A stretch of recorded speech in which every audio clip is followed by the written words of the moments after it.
So here's the algorithm here. I actually wrote it down. So I had to put a grid there so I could actually follow it because it was kind of getting jumbled up. So we have L, R2, B, L prime, R, U2, F2, L, B, D, U2, B, L prime, R2, B2, L prime, D2, U, L prime, B2, U2, R2, B, D2. Long algorithm, 25 steps long, but this algorithm, if applied to any scrambled cube on any axis or any orientation, it will turn the cube back into its solved state. So let's give it a try. So I got a cube here. I'm just going to give it a scramble because I don't have a scrambler here right now. And I think that should be good enough.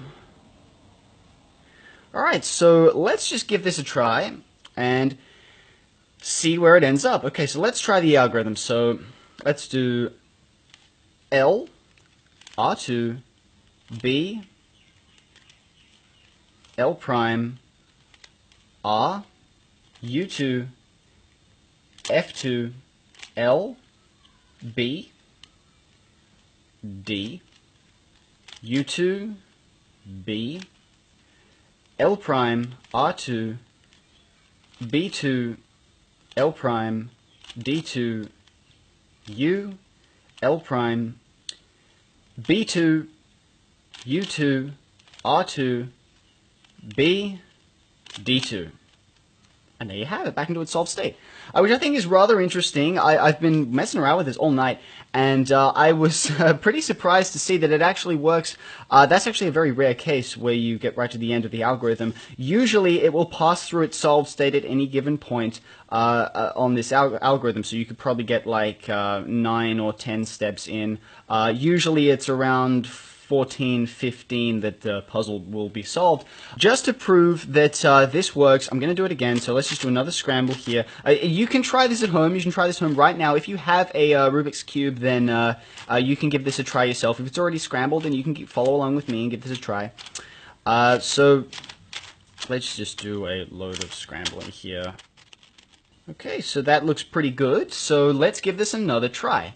So L, R2, B, L prime, R, U2, F2, L, B, D, U2, B, L prime, R2. And it's already passed through its solved state, so you can see I've got B2, L prime, D2, U, and the rest of the algorithm still to go. So that is the nature of the algorithm. It's not like any other algorithm where it will cycle the pieces. The cube will pass through its solved state along this algorithm. Now this, they have some statistics with them. I haven't been able to find them, but basically if you get to the end of the algorithm and the puzzle hasn't been solved, then all you had to do is go full circle and just continue with the algorithm from L all the way through. And usually by the second time, sometimes it happens, you'll have to go through it a third time, but basically if you just continue following this sequence, the cube will pass through its solved state whilst performing this algorithm, okay?